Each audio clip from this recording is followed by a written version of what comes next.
ನಿಮ್ಮ ಡಾಕ್ಟರ್ ನೇರ ಪ್ರಸಾರ ಕಾರ್ಯಕ್ರಮಕ್ಕೆ ಸ್ವಾಗತ. ನಾನು ಶಕುಂತಲಾ ಭೂಷಣ್. ಒತ್ತಡದ ಜೀವನ, ಬದಲಾಗ್ತಾ ಇರೋ ಜೀವನ ಶೈಲಿ, ಜನರಿಗೆ ನೂರಾರು ಆರೋಗ್ಯ ಸಮಸ್ಯೆ, ಯಾವ ಸಮಸ್ಯೆಗೆ ಯಾವ ಚಿಕಿತ್ಸೆ ಎನ್ನುವುದೇ ದೊಡ್ಡ ಚಿಂತೆ. ಇಂತಹ ಸಮಸ್ಯೆ ಇರೋರಿಗೆ ಒಂದೇ ವೇದಿಕೆಯಲ್ಲಿ ಸಿಗುತ್ತೆ ಉತ್ತರ. ಇದೇ ಟಿವಿನ ವಿಶೇಷ ಕಾರ್ಯಕ್ರಮ ನಿಮ್ಮ ಡಾಕ್ಟರ್.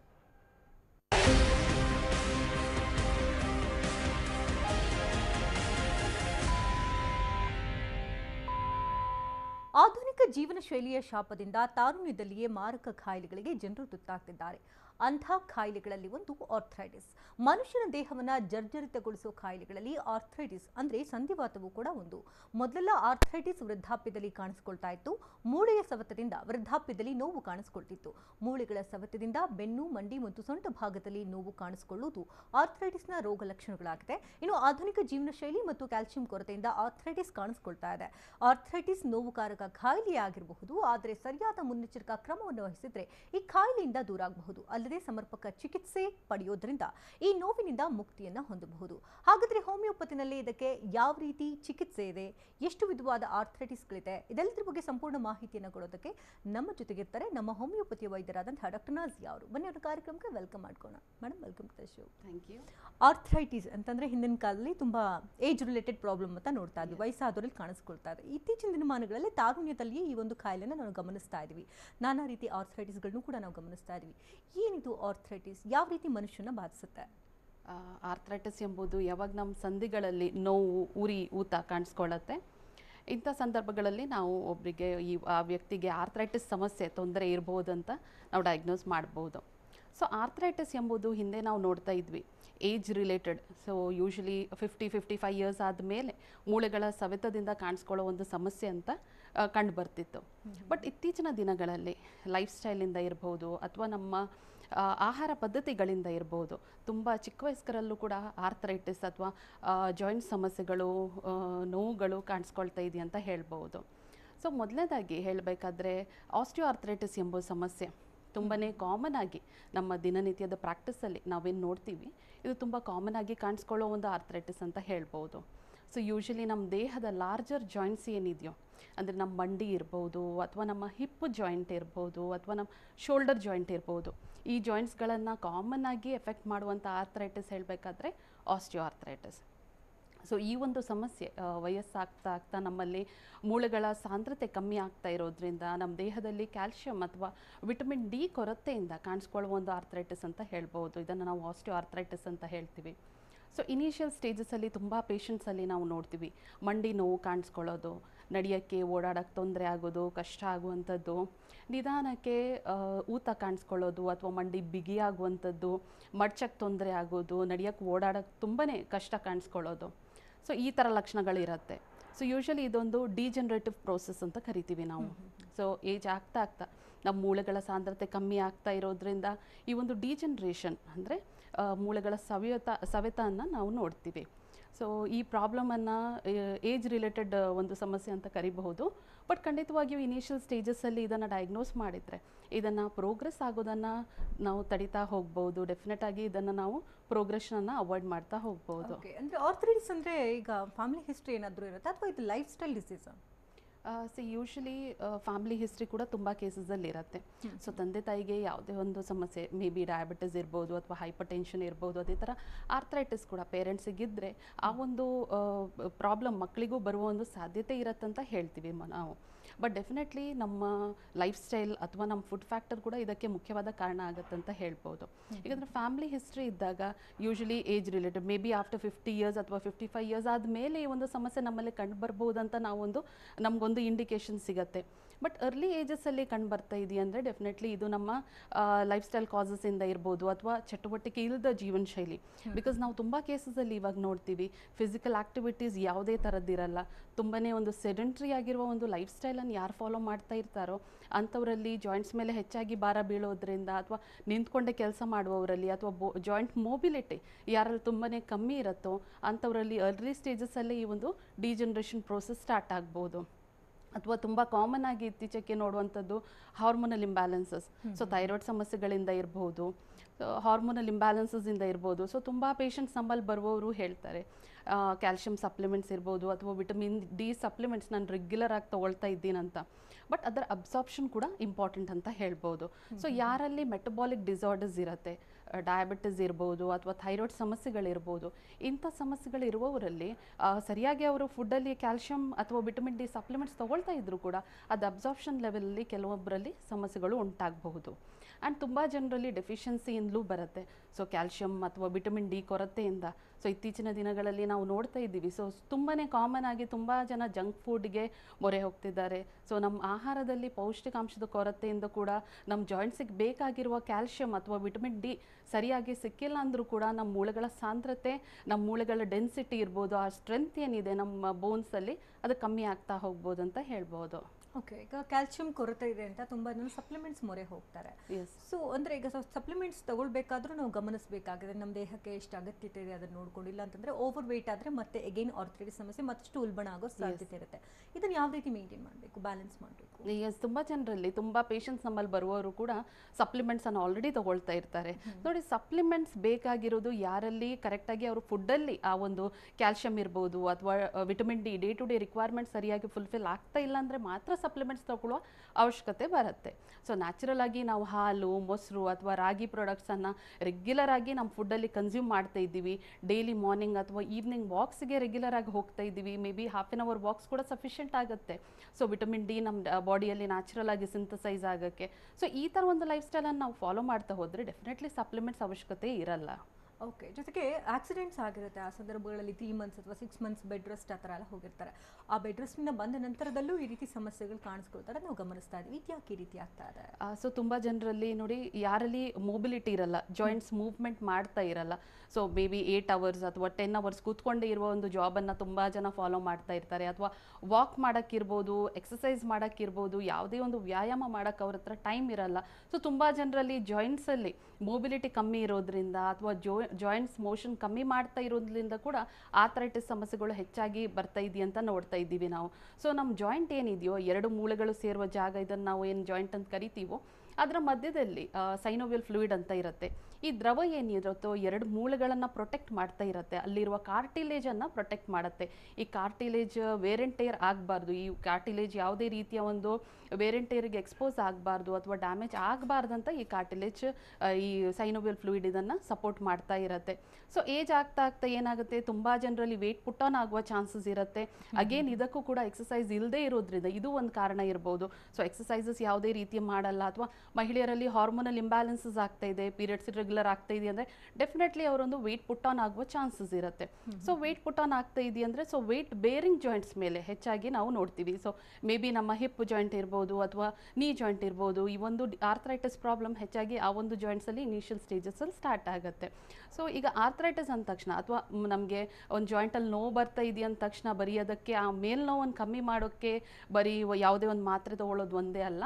ಅದರ ಹಿಂದೆ ಅಂಡರ್ಲೈನ್ ಏನೇನು ಕಾಸಸ್ ಇದೆ, ಆ ನೋವು ಏನಕ್ಕೆ ಬರ್ತಾ ಇದೆ, ನಿಜವಾಗಿಯೂ ಅದು ಆರ್ಥರೈಟಿಸ್ ಲಕ್ಷಣನ ಅಥವಾ ಬೇರೆ ಏನಾದರೂ ಮೆಟಬಾಲಿಕ್ ಪ್ರಾಬ್ಲಮ್ಸಿಂದ ಅವರಲ್ಲಿ ಒಂದು ನೋವು ಕಾಣಿಸ್ಕೊಳ್ತಾ ಇದೆಯಾ ಅಂತ ನಾವು ಕರೆಕ್ಟಾಗಿ ಅದನ್ನು ತಿಳ್ಕೊಂಡು ಅದಕ್ಕೆ ಬೇಕಾಗಿರೋ ಟ್ರೀಟ್ಮೆಂಟನ್ನು ಕೊಡಬೇಕಾಗತ್ತೆ. ಅಂದರೆ ಇಂಥ ಏಜ್ ಗ್ರೂಪ್ ಅವ್ರಿಗೆ ಇಂಥ ಆರ್ಥರೈಟಿಸ್ ಬಾಧಿಸುತ್ತೆ, ಆ ಥರ ಏನಾದರೂ ಇರುತ್ತಾ, ಹೇಗೆ? S, definitely. ಸೊ ಆವಾಗಲೇ ನಾನು ಹೇಳಿದೆ ಆಸ್ಟಿಯೋ ಆರ್ಥರೈಟಿಸ್ ಎಂಬ ಸಮಸ್ಯೆ. ಈ ಒಂದು ಸಮಸ್ಯೆ ಯೂಶಲಿ ಏಜ್ ರಿಲೇಟೆಡ್ ಅಂದರೆ ಮೆನೋಪಾಸ್ ಆದಮೇಲೆ ಮಹಿಳೆಯರಲ್ಲಿ ಕಾಣಿಸ್ಕೊಳ್ಬಹುದು. ಬಿಕಾಸ್ ಆಫ್ ಕ್ಯಾಲ್ಶಿಯಂ ಡೆಫಿಷಿಯನ್ಸೀಸ್ ಅಥವಾ ಮೂಳೆಗಳ ಸಾಂದ್ರತೆ ಕಮ್ಮಿ ಇರೋದ್ರಿಂದ ಡಿಜೆನರೇಟಿವ್ ಡಿಸಾರ್ಡರ್ ಅಂತ ಕರಿತೀವಿ ನಾವು ಇದಕ್ಕೆ.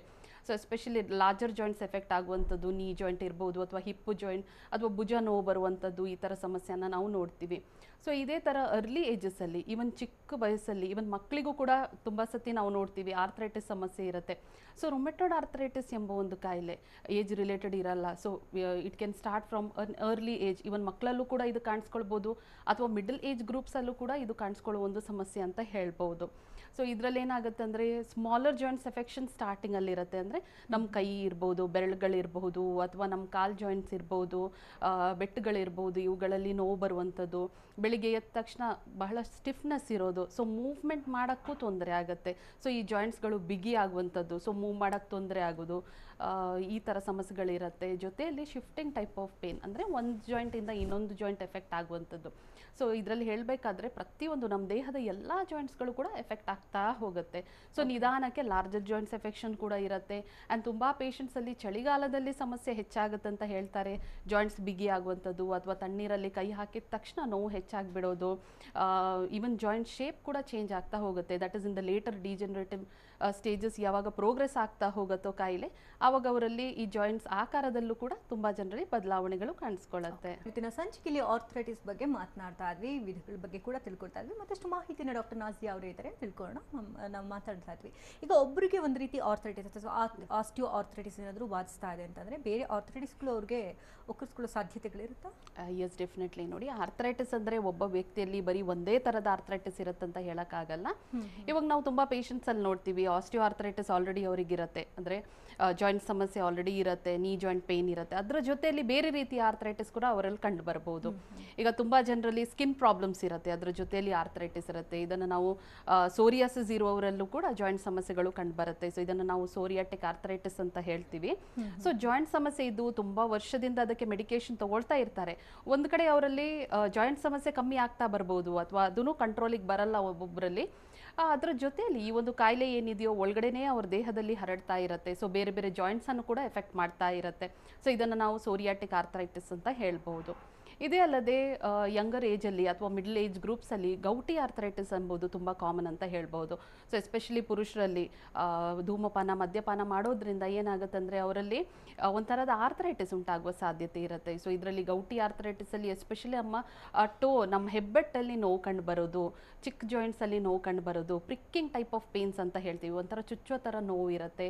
ಸೊ ಆ ಒಂದು ಜಾಯಿಂಟ್ ಬಿಗಿಯಾಗಿಬಿಡೋದು, ಅಥವಾ ಊದ್ಕೊಳ್ಳೋದು, ಕೆಂಪಾಗೋದು, ನೋವು ಅತಿ ಹೆಚ್ಚಾಗಿ ನೋವು ಕಂಡು ಬರೋದು, ಅದು ಹೆಬ್ಬೆಟ್ಟಲ್ಲಿರ್ಬೋದು, ಅಥವಾ ಬೇರೆ ಆಂಕಲ್ ಜಾಯಿಂಟಲ್ಲಿರ್ಬೋದು, ಅಥವಾ ಕೈ ಫಿಂಗರ್ಸಲ್ಲಿರ್ಬೋದು, ಈ ಒಂದು ಸಮಸ್ಯೆ ಕಂಡು ಬರುತ್ತೆ. ಸೊ ನೋಡಿ, ಆರ್ಥರೈಟಿಸ್ ಎಂಬುದು ಸುಮಾರು ಥರದ ಆರ್ಥರೈಟಿಸ್ ಇರುತ್ತೆ. ಅದು ಯಾವ ಥರದ ಆರ್ಥರೈಟಿಸ್ ಇದೆ ಒಬ್ಬ ವ್ಯಕ್ತಿಗೆ, ಅಥವಾ ಅವರಲ್ಲಿ ಬೇರೆ ಯಾವುದೇ ಕಾರಣದಿಂದ ಈ ಒಂದು ಆರ್ಥರೈಟಿಸ್ ಉಂಟಾಗ್ತಾ ಇದೆಯಾ ಅಂತ ತಿಳ್ಕೊಂಡು ಅದಕ್ಕೆ ಔಷಧಿ ಕೊಡೋದು ಉತ್ತಮ ಅಂತ ಹೇಳ್ಬೋದು. ಯಾಕಂದ್ರೆ ಗಮನಿಸ್ತಾ ಇದ್ವಿ, ಈಗ ವೈರಲ್ ಫೀವರ್ ಬಂದ ನಂತರದಲ್ಲೇ ಆರ್ಥರೈಟಿಸ್ ಸಮಸ್ಯೆ ಹೆಚ್ಚಾಗ್ತಾ ಇದೆ. ಎಕ್ಸಾಕ್ಟ್ಲಿ, ಅದೇ. ಸೊ ನೋಡಿ, ವೈರಲ್ ಫೀವರ್ ಎಂಬುದು ಮೇ ಬಿ ಒಂದು 7 to 8 days ಇರುತ್ತೆ. ಆಮೇಲೆ ಜ್ವರ ಅಂತೂ ಕಮ್ಮಿ ಆಗಿರುತ್ತೆ, ಬಟ್ ಅವರಲ್ಲಿ ಜಾಯಿಂಟ್ ಸಮಸ್ಯೆಗಳು ಹೆಚ್ಚಾಗಿರುತ್ತೆ. ಸೊ ವೈರಸ್ ಏನು ಎಫೆಕ್ಟ್ ಆಗಿತ್ತು ಅವರಲ್ಲಿ, ಈ ವೈರಲ್ ಲೋಡ್ ಈ ಜಾಯಿಂಟ್ಸನ್ನು ಡ್ಯಾಮೇಜ್ ಮಾಡ್ತಾ ಹೋಗುತ್ತೆ ಇದು. ಸೊ ಈ ಒಂದು ಸಮಸ್ಯೆ ಎಸ್ಪೆಷಲಿ ಯಾರಲ್ಲಿ ಇಮ್ಯೂನ್ ಸಿಸ್ಟಮ್ ವೀಕ್ ಇರುತ್ತೆ ಅಂಥವರಲ್ಲಿ ಈ ಒಂದು ಸಮಸ್ಯೆ ಅಥವಾ ತೊಂದರೆ ಕಂಡುಬರುವ ಸಾಧ್ಯತೆ ಹೆಚ್ಚಾಗಿರುತ್ತೆ ಅಂತ ಹೇಳ್ತೀವಿ ನಾವು. ಸೊ ಜಾಯಿಂಟ್ ಸಮಸ್ಯೆಗಳು ಪೋಸ್ಟ್ ವೈರಲ್ ಆರ್ಥರೈಟಿಸ್ ಕೂಡ ಈಗ 2-3 ವರ್ಷದ ಹಿಂದೆ ಚಿಕನ್ ಗುನ್ಯಾ ಎಂಬ ಫೀವರ್ ಏನು ಬಂದಿತ್ತು, ಜ್ವರ ಅಂತೂ ಕಮ್ಮಿ ಆಗಿರುತ್ತೆ, ಬಟ್ ಆ ಜಾಯಿಂಟ್ ಡ್ಯಾಮೇಜ್ ಆಗಿರೋದು ಅವರಿಗೆ 2-3 ವರ್ಷ ಆದರೂ ಕೂಡ ನೋವು ಹಾಗೆ ಇರುತ್ತೆ. ಎಲ್ಲ ಜಾಯಿಂಟ್ಸ್ ಪೇನ್ ಬರೋದು, ಮೈಕೈ ನೋವು ಬರುವಂಥದ್ದು, ಈ ಥರ ಸಮಸ್ಯೆಗಳು ಹೇಳ್ತಾರೆ. ಇದರ ಜೊತೆಯಲ್ಲಿ ತುಂಬ ಜನರಲ್ಲಿ ನರಗಳ ವೀಕ್ನೆಸ್ ಇರುತ್ತೆ. ಸೊ ಕೈ ಪಾದ ಉರಿ ಬರುವಂಥದ್ದು ಇರ್ಬೋದು, ಅಥವಾ ಜೋಮ್ ಹಿಡಿಯುವಂಥದ್ದು ಇರ್ಬೋದು. ನೋಡಿ, ಆರ್ಥರೈಟಿಸ್ ಜೊತೆಯಲ್ಲಿ ಅವರಲ್ಲಿ ಜಾಯಿಂಟ್ ಸಮಸ್ಯೆ ಕೂಡ ಇರುತ್ತೆ, ಜೊತೆಯಲ್ಲಿ ನರಗಳು ಕೂಡ ವೀಕ್ ಆಗ್ತಾ ಇರುತ್ತೆ. ಅದರ ಜೊತೆಯಲ್ಲಿ ಬೇರೆ ಸಿಸ್ಟಮಿಕ್ ಇಲ್ನೆಸ್ಸು ಇರುತ್ತೆ, ಮೇ ಬಿ ಡಯಾಬಿಟಿಸ್ ಇರ್ಬೋದು, ಅಥವಾ ಥೈರಾಯ್ಡ್ ಸಮಸ್ಯೆ ಇರ್ಬೋದು. ಸೊ ಒಂದು ಕಡೆ ಅವರ ಶುಗರ್ ಅಥವಾ ಥೈರಾಯ್ಡ್ ಸಮಸ್ಯೆ ಎಲ್ಲ ಕಂಟ್ರೋಲ್ ಲೆವೆಲ್ಸಲ್ಲಿದೆ, ಬಟ್ ಅವರ ಇಮ್ಯುನಿಟಿ ವೀಕ್ ಇರೋದ್ರಿಂದ ಅವರಲ್ಲಿ ಜಾಯಿಂಟ್ ಸಮಸ್ಯೆಗಳು ಅಥವಾ ನರಗಳ ವೀಕ್ನೆಸ್ ಕೂಡ ಹೆಚ್ಚಾಗಿ ಕಂಡು ಬರ್ತಾ ಇರುತ್ತೆ. ಸೊ ಇದನ್ನೆಲ್ಲ ನಾವು ಕರೆಕ್ಟಾಗಿ ತಿಳ್ಕೊಳ್ಬೇಕಾಗುತ್ತೆ. ಸೊ ಹೋಮಿಯೋಪತಿಲಿ ನಾವು ಒಂದು ಕೇಸ್ ಡೀಟೇಲ್ಸ್ ಅಂತ ತಗೊಳ್ಳೋದು ಅದಕ್ಕೊಂದು ತುಂಬಾ ಒಂದು ಮಹತ್ವ ಕೊಡ್ತೀವಿ ಅಂತ ಹೇಳ್ಬೋದು. ಯಾಕಂದರೆ ಆ ಒಂದು ಕೇಸನ್ನು ಸರಿಯಾಗಿ ಎಕ್ಸಾಮಿನ್ ಮಾಡಿ, ಸರಿಯಾಗಿ ಆ ಕೇಸ್ ಡೀಟೇಲ್ಸನ್ನು ತಿಳ್ಕೊಂಡು ನಾವು ಔಷಧಿ ಕೊಡ್ತಾ ಹೋದರೆ ಸಂಪೂರ್ಣವಾಗಿ ಆ ಒಂದು ಸಮಸ್ಯೆನ ನಾವು ವಾಸಿ ಮಾಡ್ಕೊಂಡು ಹೋಗ್ಬೋದು. ಬರೀ ನೋವನ್ನು ಕಮ್ಮಿ ಮಾಡೋದು, ಅಥವಾ ಊತ ಬರ್ತಾ ಇದೆ, ಆ ಊತನ ಕಮ್ಮಿ ಮಾಡೋಕ್ಕೆ ತಾತ್ಕಾಲಿಕವಾಗಿ ನಾವು ಯಾವಾಗ ಮೆಡಿಸಿನ್ಸ್ ತಗೊಳ್ತಾ ಹೋಗ್ತೀವೋ ಅವಾಗ ಕಾಯಿಲೆ ಹಾಗೆ ಉಳ್ಕೊಳ್ಳುತ್ತೆ. ಆ ಕಾಯಿಲೆ ಬೆಳಿಬಹುದು, ಒಂದು ಜಾಯಿಂಟಿಂದ ಇನ್ನೊಂದು ಜಾಯಿಂಟಿಗೂ ಹೋಗ್ಬೋದು. ಮೇ ಬಿ ಟೈಮ್ ಬಿಂಗ್ ಟೆಂಪ್ರರಿಲಿ ನೋವು ಕಮ್ಮಿ ಆಗ್ಬೋದು ಅವರಲ್ಲಿ. ಸೊ ಈ ಹೋಮಿಯೋಪತಿಕ್ ಮೆಡಿಸಿನ್ಸಿಂದ ಏನಾಗುತ್ತೆ ಅಂದರೆ ಒಳಗಡೆ ಏನು ಸಮಸ್ಯೆಯಿಂದ ಅವರಲ್ಲಿ ನೋವು ಕಂಡು ಬರ್ತಾ ಇದೆ ಅದನ್ನು ವಾಸಿ ಮಾಡ್ತಾ ಹೋಗ್ತೀವಿ ನಾವು. ಓಕೆ, ತುಂಬಾ ಜನಕ್ಕೆ ಈಗ ಹಿಪ್ ರಿಪ್ಲೇಸ್ಮೆಂಟ್, ನೀ ರಿಪ್ಲೇಸ್ಮೆಂಟ್ ಅಂತೆಲ್ಲ ಹೋಗ್ತಿರ್ತಾರೆ. ಅಂದರೆ ಆಪರೇಷನ್ ಅತ್ಯಗತ್ಯನಾ ಈ ಒಂದು ಸಮಸ್ಯೆ ಕಾಣಿಸ್ಕೊಂಡ್ರೆ? ಕಾಂಪ್ಲಿಕೇಶನ್ಸ್ ಏನೇನಿರುತ್ತೆ? ಎಸ್, ನೋಡಿ, ತುಂಬ ಕೇಸಸಲ್ಲಿ ಕಂಪ್ಲೀಟ್ಲಿ ಡಿಜನರೇಷನ್ ಆಗಿದೆ, ಗ್ರೇಡ್ 4ಗೆ ಹೋಗಿದೆ, ಕಂಪ್ಲೀಟ್ಲಿ ಜಾಯಿಂಟ್ ಡಿಜನರೇಟ್ ಆಗಿದೆ, ಅಥವಾ ಶೇಪ್ ಚೇಂಜ್ ಆಗಿದೆ, ನೀ ಜಾಯಿಂಟ್ ಕಂಪ್ಲೀಟಾಗಿ ಡಿಜನರೇಟ್ ಆಗಿದೆ, ಅಥವಾ ಆ ಒಂದು ಗ್ಯಾಪ್ ಕಂಪ್ಲೀಟಾಗಿ ಕಮ್ಮಿ ಆಗಿಬಿಟ್ಟಿದೆ, ಜಾಯಿಂಟ್ ಸ್ಪೇಸ್ ಇಲ್ಲ ಅಂದಮೇಲೆ ಪ್ರೋಗ್ರೆಸ್ ಆಗಿರುವ ಕೇಸಸಲ್ಲಿ ಕೆಲವೊಂದು ಕೇಸಸಲ್ಲಿ ಸರ್ಜರಿ ಮಾಡುವ ಅವಶ್ಯಕತೆ ಬರ್ಬೋದು. ಬಟ್ ಇನಿಷಿಯಲ್ ಸ್ಟೇಜಸಲ್ಲಿ ನೋವು ಬರ್ತಾ ಇರುವವರಲ್ಲಿ, ಅಥವಾ ಬರೀ ಊತ ಕಂಡು ಬರ್ತಾ ಇದೆ, ನಡೆಯಕ್ಕೆ ಓಡಾಡಕ್ಕೆ ತೊಂದರೆ ಆಗ್ತಾ ಇದೆ, ಅಥವಾ ಒಂದು ಜಾಯಿಂಟಲ್ಲಿ ನೋವಿದೆ ಆ ಇನ್ನೊಂದು ಜಾಯಿಂಟಿಗೂ ಸ್ಪ್ರೆಡ್ ಆಗ್ತಾ ಇದೆ. ಸೊ ಆ ಥರ ಇನಿಷಿಯಲ್ ಸ್ಟೇಜಸಲ್ಲಿ ನಾವು ಅದನ್ನು ಕರೆಕ್ಟಾಗಿ ತಿಳ್ಕೊಂಡು ಅದಕ್ಕೆ ಟ್ರೀಟ್ಮೆಂಟ್ ತೊಗೊಳ್ತಾ ಹೋದರೆ ಡೆಫಿನೆಟ್ಲಿ ಸರ್ಜರಿ ಮಾಡುವ ಅವಶ್ಯಕತೆ ಬರಲ್ಲ. ಯಾಕಂದರೆ ಇದು ಎಲ್ಲ ಜಾಯಿಂಟ್ಸಿಗೆ ಎಫೆಕ್ಟ್ ಮಾಡುವ ಒಂದು ಸಮಸ್ಯೆ. ಸೊ ಸರ್ಜರಿ ಮಾಡೋದು ಇದಕ್ಕೆ ಬರೀ ಸರ್ಜರಿನೇ ಇದಕ್ಕೆ ಸೊಲ್ಯೂಷನ್ ಅಂತ ಹೇಳೋಕ್ಕಾಗಲ್ಲ. ಈಗ ಒಂದು ಜಾಯಿಂಟಲ್ಲಿ ಸರ್ಜರಿ ಮಾಡಿದಾರಂದರೆ ನೆಕ್ಸ್ಟ್ ಅದು ಬೇರೆ ಜಾಯಿಂಟಿಗೂ ಎಫೆಕ್ಟ್ ಆಗುವ ಚಾನ್ಸಸ್ ಇರುತ್ತೆ. ಸೊ ಎಷ್ಟೋ ಪೇಷಂಟ್ಸ್ ನಮ್ಮಲ್ಲಿ ಬರ್ತಾರೆ, ಒಂದು ಕಡೆ ನಾವು ಸರ್ಜರಿ ಮಾಡಿದ್ದೀವಿ, ರೈಟ್ ನೀಗ್ ಪ್ರಾಬ್ಲಮ್ ಇತ್ತು, ಆರ್ಥ್ರೈಟಿಸ್ ತುಂಬಾ ಪ್ರೋಗ್ರೆಸ್ ಆಗಿತ್ತು, ನಡೆಯೋಕ್ಕೆ ಓಡಾಡೋಕ್ಕೆ ಆಗ್ತಿರ್ಲಿಲ್ಲ, ನಿಂತ್ಕೊಳ್ಳೋಕ್ಕೂ ಆಗ್ತಿರ್ಲಿಲ್ಲ, ಸರ್ಜರಿ ಮಾಡಿಬಿಟ್ಟಿದ್ದೀವಿ, ಇವಾಗ ಅದೇ ಪ್ರಾಬ್ಲಮ್ ಲೆಫ್ಟ್ ಸೈಡ್ ಕಂಡು ಬರ್ತಾ ಇದೆ ಅಂತ ತುಂಬ ಜನ ನಮ್ಮಲ್ಲಿ ಬರ್ತಾರೆ. ಬಟ್ ಸರ್ಜರಿ ಆದಮೇಲೆ ಕೂಡ ಅದರದೇ ಆದಂಥ ಒಂದು ಇದಿರತ್ತೆ, ಅಂದರೆ ಪ್ರಿಕಾಷನ್ಸ್ ಇರುತ್ತೆ ಅವ್ರು ತೊಗೊಳ್ಬೇಕಾಗಿರುವಂಥದ್ದು, ಅಥವಾ ಲಿಮಿಟೇಷನ್ಸ್ ಇರುತ್ತೆ ಆಫ್ ಸರ್ಜರಿ. ಸೊ ಎಲ್ಲ ಜಾಯಿಂಟ್ಸಿಗೂ ಸರ್ಜರಿ ಮಾಡೋಕ್ಕಂತೂ ಆಗಲ್ಲ. ಸೊ ಡಿಜನರೇಟಿವ್ ಪ್ರೋಸೆಸ್ಸನ್ನು ನಾವು ಕಂಪ್ಲೀಟಾಗಿ ಅವಾಯ್ಡ್ ಮಾಡೋಕ್ಕಂತೂ ಆಗಲ್ಲ, ಬಟ್ ಅದು ಪ್ರೋಗ್ರೆಸ್ ಆಗೋದನ್ನು ನಾವು ಕಂಪ್ಲೀಟಾಗಿ ಕಂಟ್ರೋಲ್ ಮಾಡ್ಕೊಂಡು ಹೋಗಬಹುದು. ಇನ್ನು ಚಳಿಗಾಲದಲ್ಲಿ ಈ ಒಂದು ರೋಗ ಉಲ್ಬಣ ಆಗುವಂಥ ಸಾಧ್ಯತೆಗಳು ಹೆಚ್ಚಾಗಿರುತ್ತೆ. ಆ ಸಂದರ್ಭದಲ್ಲಿ ಫುಡ್ ಮೇಂಟೆನೆನ್ಸ್ ಹೇಗಿರಬೇಕು? ನೋಡಿ, ಮೋಸ್ಟ್ ಆಫ್ ದ ಟೈಮ್ ನಾವು ಏನು ನಮ್ಮ ಪೇಷಂಟ್ಸ್ ಏನು ಬರ್ತಾರೆ ನಮ್ಮ ಕ್ಲಿನಿಕಲ್ಲಿ ನಾವು ನೋಡ್ತೀವಿ, ಅವರಲ್ಲಿ ಎಕ್ಸಸೈಸ್ ಯಾವುದೇ ಥರದ್ದಿರಲ್ಲ. ಸೊ ವಾಕ್ಸ್ ಇರ್ಬೋದು ಅಥವಾ ವ್ಯಾಯಾಮ ಪದ್ಧತಿ ಯಾವುದೇ ಥರದ್ದು ಫಾಲೋ ಮಾಡ್ತಾ ಇರಲ್ಲ. ಜೊತೆಯಲ್ಲಿ ಫುಡ್ ಪ್ಯಾಟರ್ನ್ ಕೂಡ ತುಂಬಾ ಇರ್ರೆಗ್ಯುಲಾರಿಟೀಸ್ ಮೇಂಟೈನ್ ಮಾಡ್ತಾ ಇರ್ತಾರೆ. ಸೊ ಇಂಥವರಲ್ಲಿ ಆರ್ಥರೈಟಿಸ್ ಸಮಸ್ಯೆ, ಜಾಯಿಂಟ್ ಸಮಸ್ಯೆ ಖಂಡಿತವಾಗಿಯೂ ಬರುವ ಸಾಧ್ಯತೆ ಇರುತ್ತೆ. ಆ್ಯಂಡ್ ತುಂಬ ಜನರಲ್ಲಿ ನಾವು ನೋಡ್ತೀವಿ ಮೆಟಬಾಲಿಕ್ ಡಿಸಾರ್ಡರ್ಸ್ ಇರುತ್ತೆ, ಆದರೂ ಕೂಡ ಅವರ ಮೆಟಬಾಲಿಸಮನ್ನು ರೆಗ್ಯುಲರೈಸ್ ಮಾಡೋಕ್ಕೆ ಯಾವುದೇ ರೀತಿಯ ಪ್ರಯತ್ನ ಅವ್ರ ಕಡೆಯಿಂದ ಮಾಡ್ತಾ ಇರಲ್ಲ. ಈಗ ಶುಗರ್ ಇದೆ ಅಥವಾ ಥೈರಾಯ್ಡ್ ಸಮಸ್ಯೆ ಇದೆ ಅಂದರೆ ಮಾತ್ರೆ ಅಂತೂ ನುಂಗ್ತಾ ಇರ್ತಾರೆ, ಬಟ್ ಅವ್ರ ಡಯಟಲ್ಲಿ ಇರ್ಬೋದು ಅಥವಾ ಅವರ ಲೈಫ್ ಸ್ಟೈಲಲ್ಲಿ ಯಾವ ಥರ ಚೇಂಜಸ್ ಮಾಡಬೇಕು ಇದ್ರ ಬಗ್ಗೆ ಕೌನ್ಸಿಲಿಂಗ್ ಕೂಡ ಕೊಡೋದು ತುಂಬ ಒಳ್ಳೆಯದು, ತುಂಬ ಇಂಪಾರ್ಟೆಂಟ್ ಅಂತ ಹೇಳ್ಬೋದು. ಯಾಕಂದರೆ ಆರ್ಥರೈಟಿಸ್ ಸಮಸ್ಯೆ ನಮ್ಮ ಮೆಟಬಾಲಿಸಮ್ ಇಂಪ್ರೂವ್ ಆಗ್ತಾ ಹೋದಂಗೆ, ಡೆಫಿನೆಟ್ಲಿ ನಮ್ಮ ಬ್ಲಡ್ ಸರ್ಕ್ಯುಲೇಷನ್ ಇಂಪ್ರೂವ್ ಆಗ್ತಾ ಹೋದಂಗೆ ಎಷ್ಟೋ ಜನರಲ್ಲಿ ಈ ಒಂದು ಸಮಸ್ಯೆಯನ್ನು ನಾವು ನಿಧಾನಕ್ಕೆ ಕಂಟ್ರೋಲ್ ಮಾಡ್ಕೊಂಡು ಹೋಗ್ಬೋದು. ಸೊ ಈ ಪ್ರೋಗ್ರೆಷನನ್ನು ನಾವು ಅವಾಯ್ಡ್ ಮಾಡ್ಕೊಂಡು ಹೋಗ್ಬೋದು. ಸೊ ಹೋಮಿಯೋಪತಿಕ್ ಮೆಡಿಸಿನ್ಸ್ ಕೊಟ್ಟಾಗ ನಾವು ಬರೀ ಒಂದು ಪೇನ್ ಕಮ್ಮಿ ಮಾಡೋಕ್ಕೆ ಅಥವಾ ಒಂದು ಇನ್ಫ್ಲಮೇಷನ್ ಕಮ್ಮಿ ಮಾಡೋಕ್ಕೆ ಮಾತ್ರ ಔಷಧಿ ಕೊಡೋದಲ್ಲ, ಒಳಗಡೆ ಅವರಲ್ಲಿ ಏನು ಪ್ರಾಬ್ಲಮ್ ಉಂಟಾಗ್ತಾ ಇದೆ. ಸೊ ಈಗ ಆಸ್ಟಿಯೋ ಆರ್ಥರೈಟಿಸ್ ಅಂದಮೇಲೆ ಅಲ್ಲಿ ಡಿಜನರೇಷನ್ಸ್ ಆಲ್ರೆಡಿ ಸ್ಟಾರ್ಟ್ ಆಗಿದೆ, ಅಥವಾ ಸೈನೋವಿಯಲ್ ಫ್ಲೂಯಿಡ್ ಕಮ್ಮಿ ಆಗ್ತಾ ಇದೆ ಅಂದರೆ ಎಕ್ಸ್ರೇ ಮುಖಾಂತರ, ಕೆಲವೊಂದು ಸ್ಕ್ಯಾನಿಂಗ್ ಮುಖಾಂತರ ನಾವು ತಿಳ್ಕೊಳ್ತೀವಿ. ಅದಾದಮೇಲೆ ಅವರಲ್ಲಿ ಈ ಡಿಜನರೇಷನನ್ನು ಯಾವ ಥರ ನಾವು ಪ್ರೋಗ್ರೆಸ್ ಮಾಡಬಾರ್ದಂತ ನೋಡ್ಕೊಳ್ಳೋಕ್ಕೆ ಔಷಧಿಯನ್ನು ಕೊಡ್ತೀವಿ. ಸೊ ತುಂಬ ಜನ ಒಂದು ಕಾಲಲ್ಲಿ ನೋವಿದೆ ಅಂದರೆ ಇನ್ನೊಂದು ಕಾಲ ಮೇಲೆ ಭಾರ ಹಾಕಿ ನಡೀತಾರೆ. ಸೊ ಒಂದು ಕಾಲಲ್ಲಿ ಆಲ್ರೆಡಿ ಆರ್ಥರೈಟಿಸ್ ಸ್ಟಾರ್ಟ್ ಆಗಿರುತ್ತೆ, ಡಿಜನರೇಷನ್ ಸ್ಟಾರ್ಟ್ ಆಗಿರುತ್ತೆ, ಇನ್ನೊಂದು ಕಾಲಿಗೂ ಅದೇ ಥರ ಸಮಸ್ಯೆ ಉಂಟಾಗ್ತಾ ಇರುತ್ತೆ. ಸೊ ಇದ್ರ ಬಗ್ಗೆ ಕೂಡ ನಾವು ಪೇಷಂಟ್ಸಿಗೆ ತಿಳಿಸ್ಬೇಕಾಗತ್ತೆ. ಸೊ ಯಾವ ಥರ ಎಕ್ಸಸೈಸಸ್ ಬೇಕಾಗುತ್ತೆ, ಸೊ ಪ್ರತಿಯೊಂದು ಕೇಸಲ್ಲಿ ವಾಕ್ ಬೇಕಾಗತ್ತೆ ಅಂತ ಹೇಳೋಕ್ಕಾಗಲ್ಲ. ಪ್ರೋಗ್ರೆಸ್ ಆಗಿರುವ ಕೇಸಸಲ್ಲಿ ಕೂತ್ಕೊಂಡೇ ಅವರು ಕೆಲವೊಂದು ವ್ಯಾಯಾಮಗಳನ್ನು ಮಾಡಬೇಕಾಗತ್ತೆ. ಸೊ ಇದ್ರ ಬಗ್ಗೆ ಕೂಡ ನಾವು ಮಾಹಿತಿ ಪೇಷಂಟ್ಸಿಗೆ ತಿಳಿಸ್ಬೇಕಾಗುತ್ತೆ. ಲೈಫ್ ಸ್ಟೈಲ್ ಅನ್ನೋದು ಎಷ್ಟು ಇಂಪಾರ್ಟೆಂಟ್ ಆಗುತ್ತೆ. ತುಂಬ ಜನ ಏನು ಮಾಡ್ತಾರೆ ಅಂತಂದರೆ ಆರ್ಥರೈಟಿಸ್ ಕಾಣಿಸ್ಕೊಂಡ ಸಂದರ್ಭಗಳಲ್ಲಿ ಈ ಟ್ಯಾಬ್ಲೆಟ್ ಅಥವಾ ಮಾತ್ರೆಗಳನ್ನ ತಗೊಳ್ತಾರೆ, 2-3 ತಿಂಗಳ ಕಾಲ ತಗೊಳ್ತಾರೆ, ನೋವೆಲ್ಲ ಕಡಿಮೆ ಆಗುತ್ತೆ, ಸೊ ಕಂಪ್ಲೀಟಾಗಿ ಹೊರಟೆ ಹೋಗ್ಬಿಡುತ್ತೆ, ಇನ್ನು ಆ ಮಾತ್ರೆ ಅವಶ್ಯಕತೆ ಇಲ್ಲ ಅಂತ ಹಿಂಗೆ ಬೇಕೋ ಅಥವಾ ಹಾಗೆ ಲೈಫ್ ಸ್ಟೈಲ್ನ ಲೀಡ್ ಮಾಡ್ತಿರ್ತಾರೆ. ಮತ್ತೆ ಒಂದು 6 ತಿಂಗಳು ಬಿಟ್ಟ ನಂತರದಲ್ಲಿ ರೋಗ ಉಲ್ಬಣ ಮತ್ತಷ್ಟು ಡಬಲ್ ಆಗಿರುತ್ತೆ, ಆಗ ಸಫರ್ ಪಡ್ತಾರೆ. ಸೊ ಯಾವ ರೀತಿ ಮೇಂಟೈನ್ ಮಾಡಬೇಕು, ಜೊತೆಗೆ ಇಂಥದ್ದೇ ರೋಗ ಬಂದಿದೆ ಅಂತ ತಿಳ್ಕೊಳ್ಳೋಕೆ ಏನಾದ್ರು ಟೆಸ್ಟ್ಗಳಿದೆಯಾ? ಎಸ್, ಖಂಡಿತವಾಗಿಯೂ ತುಂಬ ಜನರಲ್ಲಿ ಏನಾಗುತ್ತೆ ಅಂದರೆ ಪೇನ್ ಕಿಲ್ಲರ್ ಮಾತ್ರೆ ತೊಗೊಳ್ಳೋದು ಒಂದು ಕೆಟ್ಟ ಅಭ್ಯಾಸ ಇರುತ್ತೆ. ಸೊ ನೋವು ಕಾಣಿಸ್ಕೊಳ್ತಾ ಇದೆಯಂದರೆ ತಕ್ಷಣ ಆ ದಿನ ಆ ನೋವು ಕಮ್ಮಿ ಆಗಬೇಕಂತ ಮಾತ್ರೆ ತೊಗೊಳ್ತಾರೆ. ಓಕೆ, ಮೇಲ್ ನೋವಿದೆ, ಟೆಂಪ್ರರಿ ಅಕ್ಯೂಟ್ ಪ್ರಾಬ್ಲಮ್ ಇದೆ ಅಂದರೆ 1-2 ದಿನ 3 ದಿನ ಮಾತ್ರೆ ತೊಗೊಂಡ ತಕ್ಷಣ ಅದು ಕಮ್ಮಿ ಆಗ್ಬೋದು, ಆನಂತರ ಅದು ಬರಲ್ಲ. ಬಟ್ ಒಳಗಡೆಯಿಂದ ಏನಾದರೂ ಚೇಂಜಸ್ ಆಗ್ತಾ ಇದೆ ಅಂದರೆ ಡೆಫಿನೆಟಾಗಿ ಆ ಪೇನ್ ರಿಪೀಟ್ ಆಗೇ ಆಗುತ್ತೆ. ಆ್ಯಂಡ್ ಪೇನ್ ಜೊತೆಯಲ್ಲಿ ಬೇರೆ ರೀತಿಯ ಸಿಂಪ್ಟಮ್ಸ್, ಸೈನ್ಸ್ ಕೂಡ ಅವರಲ್ಲಿ ಕಂಡು ಬರಬಹುದು. ಸೊ ನೋವು ಜೊತೆಯಲ್ಲಿ ಜಾಯಿಂಟ್ ಬಿಗಿ ಆಗುವಂಥದ್ದು, ಅಥವಾ ಜಾಯಿಂಟ್ ಊದ್ಕೊಳ್ಳೋದು, ಅಥವಾ ಕೆಂಪಾಗಿಬಿಡೋದು, ಮಡ್ಚಕ್ಕಾಗ್ತಾ ಇಲ್ಲ, ನೆಲದ ಮೇಲೆ ಕೂರಕ್ಕಾಗ್ತಾ ಇಲ್ಲ, ಮುಂಚೆ ನಾನು ಅಷ್ಟು ದೂರ ನಡೀತಿದ್ದೆ, ಇವಾಗ ಒಂದಷ್ಟು ದೂರ ನಡೆದ್ರೂ ಕೂಡ ನೋವು ಬರ್ತಾ ಇದೆ, ಒಂದು ಸ್ವಲ್ಪ ಕೂಡ ಎಕ್ಸರ್ಟ್ ಮಾಡೋಕ್ಕಾಗ್ತಾ ಇಲ್ಲ, 1 ಅವರ್ ಕೂಡ ನಿಂತ್ಕೊಳ್ಳೋಕ್ಕಾಗ್ತಾ ಇಲ್ಲ ಅಂತ ಪೇಷಂಟ್ಸ್ ಹೇಳ್ತಾರೆ. ಸೊ ನೋಡಿ, ಡಿಸೀಸ್ ಪ್ರೋಗ್ರೆಸ್ ಆಗ್ತಾ ಇರೋದು. ಇಲ್ಲಿ ನಿಮ್ಮ ಪೇನ್ ಕಿಲ್ಲರ್ ಬರೀ ಒಂದು ಪರ್ಟಿಕ್ಯುಲರ್ ಡ್ಯೂರೇಷನಿಗೆ ಮಾತ್ರ ಅದರ ಆ್ಯಕ್ಷನ್ ಇರುತ್ತೆ. ಸೊ ಒಳಗಡೆ ಏನು ಪ್ರಾಬ್ಲಮ್ ಆಗ್ತಾ ಇದೆ ಅದನ್ನು ನಾವು ತಿಳ್ಕೊಂಡು ಅದಕ್ಕೆ ಸರಿಯಾಗಿರುವ ಒಂದು ಪರಿಹಾರ ನೀಡಲೇಬೇಕಾಗತ್ತೆ. ಜೊತೆಯಲ್ಲಿ ಜಾಯಿಂಟ್ ಸಮಸ್ಯೆ ಅಂದಾಗ ಬರೀ ಒಂದೇ ಥರದ ಆರ್ಥರೈಟಿಸ್ ಇರುತ್ತೆ ಅಂತ ಹೇಳೋಕ್ಕಾಗಲ್ಲ, ಖಂಡಿತವಾಗಿಯೂ ಸುಮಾರು ಥರದ ಆರ್ಥರೈಟಿಸ್ ಇರುತ್ತೆ. ಅದೇ ಥರ ನಾವು ಅದನ್ನು ಡಯಾಗ್ನೋಸ್ ಮಾಡೋದು ಕೂಡ ತುಂಬ ಇಂಪಾರ್ಟೆಂಟ್ ಅಂತ ಹೇಳ್ಬೋದು. ಸೊ ಬೇಸಿಕ್ ಇನ್ವೆಸ್ಟಿಗೇಷನ್ಸ್ ಜಾಯಿಂಟ್ ಸಮಸ್ಯೆಗಳಿದ್ದವರಲ್ಲಿ ಎಕ್ಸ್ರೇ ಅಂತ ಹೇಳ್ತೀವಿ ನಾವು. ಸೊ ಎಕ್ಸ್ರೇ ಮುಖಾಂತರ ಏನು ಜಾಯಿಂಟ್ ಸ್ಪೇಸ್ ಕಮ್ಮಿ ಆಗಿದೆ ಅದನ್ನು ನಾವು ತಿಳಿಸ್ಬೋದು. ಅದರ ಜೊತೆಯಲ್ಲಿ ಏನಾದರೂ ಟಿಶ್ಯೂಸಲ್ಲಿ ಅಕ್ಕಪಕ್ಕ ಇರುವ ಟಿಶ್ಯೂಸ್ ಅಥವಾ ಲಿಗಮೆಂಟ್ಸ್ ಅಲ್ಲಿ ಏನಾದರೂ ಸಮಸ್ಯೆ ಇದೆಯಾ ಅಥವಾ ಬೇರೆ ರೀತಿ ಏನಾದರೂ ತೊಂದರೆ ಇದೆಯಾ ಅಂತ ನೋಡಬೇಕಾದ್ರೆ ಇನ್ನ ಹೈಯರ್ ಇನ್ವೆಸ್ಟಿಗೇಷನ್ ಸಜೆಸ್ಟ್ ಮಾಡ್ತೀವಿ. ಕೆಲವೊಬ್ಬರು MRI ಸ್ಕ್ಯಾನಿಂಗ್ಸ್ ಮಾಡಿಸ್ಬೇಕಾಗತ್ತೆ ಅಥವಾ ಬೇರೆ ರೀತಿಯ ಇನ್ವೆಸ್ಟಿಗೇಷನ್ಸ್. ಜೊತೆಯಲ್ಲಿ ರಕ್ತ ಪರೀಕ್ಷೆ ಕೂಡ ತುಂಬ ಇಂಪಾರ್ಟೆಂಟ್. ಸೊ ಕೆಲವೊಬ್ಬರಲ್ಲಿ sero negative arthritis, sero positive arthritis ಇರುತ್ತೆ. ಈಗ ರುಮೆಟೋಯ್ಡ್ ಆರ್ಥರೈಟಿಸ್ ಪೇಷಂಟ್ಸಲ್ಲಿ ಪಾಸಿಟಿವ್ ಬರುತ್ತೆ. ಇನ್ನು ಕೆಲವೊಬ್ಬರಲ್ಲಿ ಸೀರೋ ನೆಗೆಟಿವ್ ಆರ್ಥರೈಟಿಸ್ ಇರುತ್ತೆ. ಸಿ ರಿಯಾಕ್ಟಿವ್ ಪ್ರೋಟೀನ್ಸ್ ಅಂತ ಹೇಳ್ತೀವಿ, ಇದರ ಅಂಶ ಕೂಡ ನಮ್ಮ ಬಾಡಿಯಲ್ಲಿ ನೋಡ್ಕೊಳ್ಬೇಕಾಗತ್ತೆ. ಆ್ಯಂಡ್ ತುಂಬ ಜನರಲ್ಲಿ ಯೂರಿಕ್ ಆ್ಯಸಿಡ್ ಲೆವೆಲ್ ಕೂಡ ಹೆಚ್ಚಾಗೋದ್ರಿಂದ ಜಾಯಿಂಟ್ ಸಮಸ್ಯೆ ಕಂಡು ಬರುತ್ತೆ. ಸೊ ಈ ಥರ ಬರೀ ಯೂರಿಕ್ ಆ್ಯಸಿಡ್ ಹೆಚ್ಚಾಗ್ತಾ ಇದೆಯಂದರೆ ಅವರಿಗೆ ಬರೀ ನಾವು ಪೇನ್ ಕಮ್ಮಿ ಆಗೋಕ್ಕೆ ಅಥವಾ ಕೆಲವೊಂದು ವ್ಯಾಯಾಮ ಹೇಳ್ಕೊಟ್ರೆ ಮಾತ್ರ ಸಾಕಾಗಲ್ಲ. ಆ ಯೂರಿಕ್ ಆ್ಯಸಿಡ್ ಮೆಟಬಾಲಿಸಮನ್ನು ಟ್ರೀಟ್ ಮಾಡಬೇಕಾಗತ್ತೆ. ಸೊ ಅದಕ್ಕೆ ಬೇಕಾಗಿರುವ ಔಷಧಿಯ ಜೊತೆಯಲ್ಲಿ ಫುಡ್ ಹ್ಯಾಬಿಟ್ಸ್ ಯಾವ ಥರ ಮೇಂಟೈನ್ ಮಾಡಬೇಕಂತ ತಿಳಿಸ್ಬೇಕಾಗುತ್ತೆ. ಹೋಮಿಯೋಪತಿ ಎಷ್ಟು ಸೇಫ್ ಅಂತೀರ? ಹೋಮಿಯೋಪತಿಯಲ್ಲಿ ಖಂಡಿತವಾಗಿಯೂ ಯಾವುದೇ ರೀತಿಯ ಒಂದು ಸೈಡ್ ಎಫೆಕ್ಟ್ಸ್ ಇರಲ್ಲ. ಸೊ ನಮ್ಮೆಲ್ಲರಿಗೂ ಗೊತ್ತು ಹೋಮಿಯೋಪತಿಕ್ ಮೆಡಿಸಿನ್ಸ್ ಗಿಡಮೂಲಿಕೆಗಳಿಂದ ತಯಾರಿಸುವಂಥದ್ದು. ಆ್ಯಂಡ್ ಡೆಫಿನೆಟ್ಲಿ ಇದರಲ್ಲಿ ಯಾವುದೇ ರೀತಿಯ ಒಂದು ಸ್ಟೆರಾಯ್ಡ್ಸ್ ಇರ್ಬೋದು ಅಥವಾ ಬರೀ ಒಂದು ಟೆಂಪರರಿ ರಿಸಲ್ಟ್ಸ್ ಕೊಡುವಂಥ ಔಷಧಿ ಇರಲ್ಲ. ಸೊ ಪರ್ಮನೆಂಟಾಗಿ ಏನು ಪ್ರಾಬ್ಲಮ್ ಇದೆಯಾ ಅದನ್ನು ಸಾಲ್ವ್ ಮಾಡೋಕ್ಕೆ, ಜೊತೆಯಲ್ಲಿ ಆ ಕಾಯಿಲೆ ಇನ್ನೂ ನಮ್ಮ ಬಾಡಿಯಲ್ಲಿ ಬೆಳಿಬಾರ್ದಂತ ನೋಡ್ಕೊಳ್ಳೋಕ್ಕೆ ನಾವು ಔಷಧಿ ಕೊಡ್ತೀವಿ. ಸೊ ಹೋಮಿಯೋಪತಿಕ್ ಮೆಡಿಸಿನ್ಸ್ ಒಬ್ಬೊಬ್ಬರಿಗೆ ಒಂದೊಂದು ಥರ ಸಜೆಸ್ಟ್ ಮಾಡ್ತೀವಿ. ಅಂದರೆ ಕೆಲವೊಬ್ಬರಿಗೆ ಅಕ್ಯೂಟ್ ಪ್ರಾಬ್ಲಮ್ಸ್ ಇರುವವರಲ್ಲಿ ಒಂದಷ್ಟು ದಿನ ಔಷಧಿ ಬೇಕಾಗತ್ತಂತ ತಿಳಿಸ್ತೀವಿ. ಕ್ರೋನಿಕ್ ಆಗಿ ಸಫರ್ ಆಗ್ತಿದ್ದಾರೆ, ತುಂಬ ವರ್ಷದಿಂದ ಸಮಸ್ಯೆ ಇದೆಯಂದರೆ, ಎಲ್ಲ ಜಾಯಿಂಟ್ಸ್ ಎಫೆಕ್ಟ್ ಆಗಿದೆಯಂದರೆ ಅವರಿಗೂ ಒಂದು ಸ್ವಲ್ಪ ಎಕ್ಸ್ಟ್ರಾ ಡ್ಯೂರೇಷನೇ ಬೇಕಾಗುತ್ತೆ. ಸೊ ಟ್ರೀಟ್ಮೆಂಟ್ ಏನು ಕೊಡ್ತಾ ಹೋಗ್ತೀವಿ ನಾವು ಅದರಲ್ಲಿ ನಿಧಾನಕ್ಕೆ ಕ್ರಮೇಣವಾಗಿ ಅವರಲ್ಲಿ ಸಿಂಪ್ಟಮ್ಯಾಟಿಕ್ ರಿಲೀಫ್ ಕೂಡ ಸಿಗುತ್ತೆ, ಜೊತೆಯಲ್ಲಿ ಡಿಸೀಸ್ ಕೂಡ ಕ್ಲಿಯರ್ ಆಗ್ತಾ ಬರುತ್ತೆ. ಓಕೆ ಡಾಕ್ಟರ್, ಕಾರ್ಯಕ್ರಮಕ್ಕೆ ಆಗಮಿಸಿ ಹಲವು ಮಾಹಿತಿ ನೀಡಿದ್ದಕ್ಕಾಗಿ ಧನ್ಯವಾದ ನಿಮಗೆ. Thank you. ವೀಕ್ಷಕರೇ, ಡಾಕ್ಟರ್ ನಾಸಿಯಾ ಅವ್ರನ್ನ ಭೇಟಿ ಮಾಡಬೇಕಂದ್ರೆ ಅಡ್ರೆಸ್ ಪ್ಲೇಟ್ ಈ ರೀತಿದೆ, ನೋಟ್ ಮಾಡ್ಕೊಳ್ಳಿ. ನಮ್ಮ ಹೋಮಿಯೋಪತಿ ಬೆಂಗಳೂರಿನ ಬ್ರಾಂಚಸ್ ಈ ರೀತಿದೆ: ಮಲ್ಲೇಶ್ವರಂ, ಜಯನಗರ. ಇತರೆ ಬ್ರಾಂಚಸ್ಗಳು ಹುಬ್ಬಳ್ಳಿ, ಮೈಸೂರು, ದಾವಣಗೆರೆ, ಕಲಬುರಗಿ, ಹಾಸನ, ಶಿವಮೊಗ್ಗ ಮತ್ತು ಹೊಸಪೇಟೆಯಲ್ಲಿದೆ. ಕಾಂಟ್ಯಾಕ್ಟ್ ನಂಬರ್ ಈ ರೀತಿ ಇದೆ. ಇದರ ಜೊತೆಗೆ ಉಡುಪಿ, ಮಹಾರಾಷ್ಟ್ರ, ಮುಂಬೈ, ಪುಣೆ, ಸೋಲಾಪುರ, ಕೊಲ್ಹಾಪುರ, ನಾಗ್ಪುರ, ಔರಂಗಾಬಾದ್, ನಾಸಿಕ್ನಲ್ಲೂ ಕೂಡ ಬ್ರಾಂಚಸ್ಗಳಿದೆ. ಕಾಂಟ್ಯಾಕ್ಟ್ ನಂಬರ್ ಈ ರೀತಿ ಸೇವ್ ಮಾಡ್ಕೊಳ್ಳಿ: 080466747777, ಮತ್ತೊಂದು ಸಂಖ್ಯೆ 180057222222.